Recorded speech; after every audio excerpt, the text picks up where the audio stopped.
he gets locked up or gets good treatment, it would be good. It would also be a relief for his father. He's a victim too. He gets beaten up too. I'm concerned about the safety of the villagers, and I'm trying to bring peace back to the village. There has been too much fear and trouble here.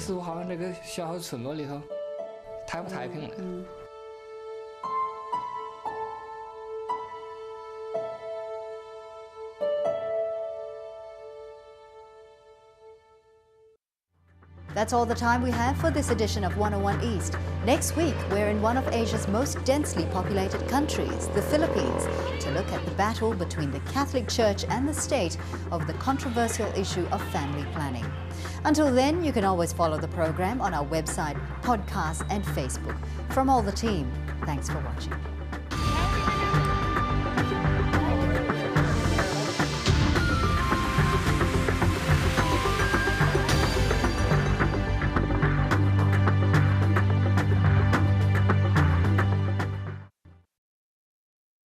Business Latest is brought to you by Catalum, the most efficient and environmentally friendly aluminium smelter.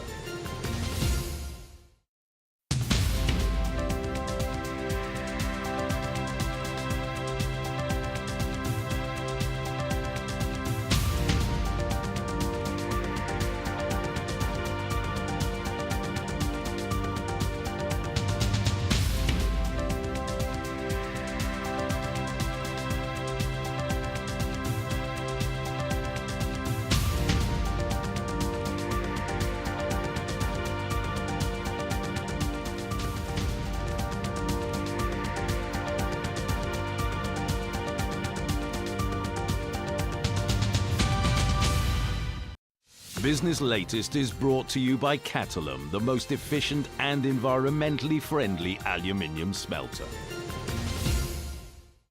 From the ancient traditions of the written word to the power of photography and expressions of identity through dance, art is a constant feature of the human landscape. An underground theater group fights for democracy. Blind musicians make their mark in Bangladesh. Palestinian teenagers develop a photography project with kids from the other side of the wall. Across the world, art transcends physical barriers. Artscape, at this time on Al Jazeera.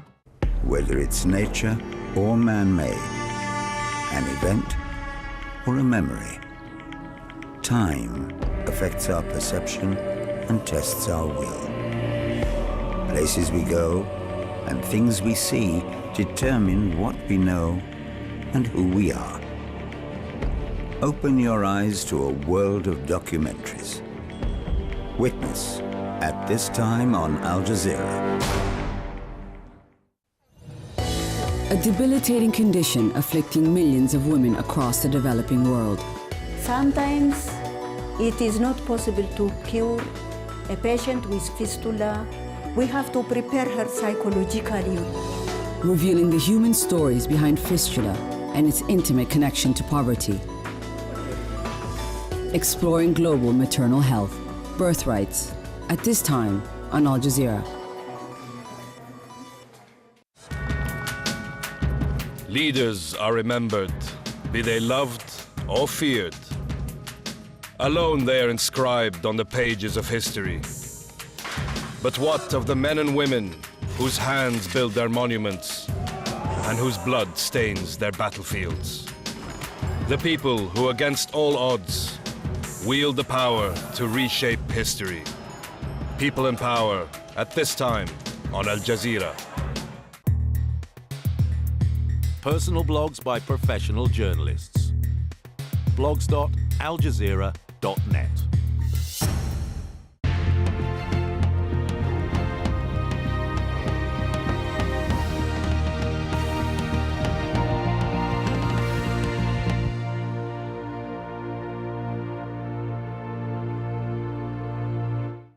This is Al Jazeera.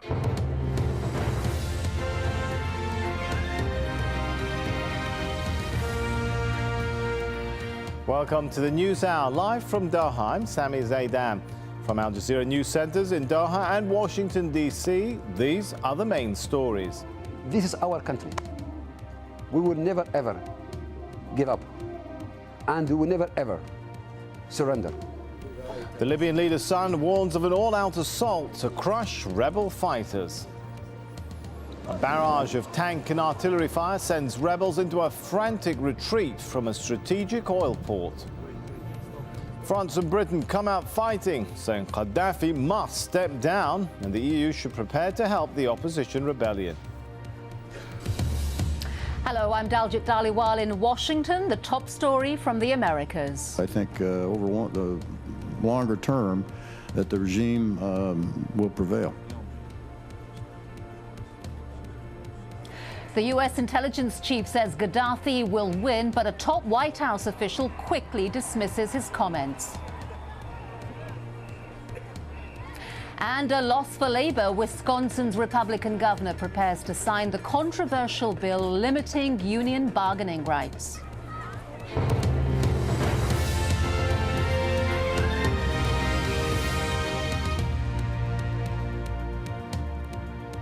Diplomatic pressure is tightening on the 4-decade rule of Muammar al-Gaddafi. Foreign ministers from the Arab Gulf states are joining the international chorus denouncing the Libyan regime, saying it's lost its legitimacy. While US Secretary of State Hillary Clinton, meanwhile, plans to meet members of the opposition National Council. French President Nicolas Sarkozy, meanwhile, has already labelled the Benghazi-based council as Libya's rightful government. That came after he met with their envoy in Paris. NATO ministers meeting in Brussels, meanwhile, continue to discuss a possible no-fly zone. The Secretary-General is warning that the world will not stand by idly if Gaddafi continues attacking his people. But the fighting goes on. Government forces pounding the oil port of Ras Lanuf with rockets and tank shells on Thursday, driving back rebel fighters. And Colonel Gaddafi's son has had a chilling message for those rebel fighters. Speaking in his latest interview, Saif al-Islam said their time was up and he warned of an all-out military assault. Imran Khan reports. If they want to support the militia, do it. But I will tell you from now, you're going to lose. We will win.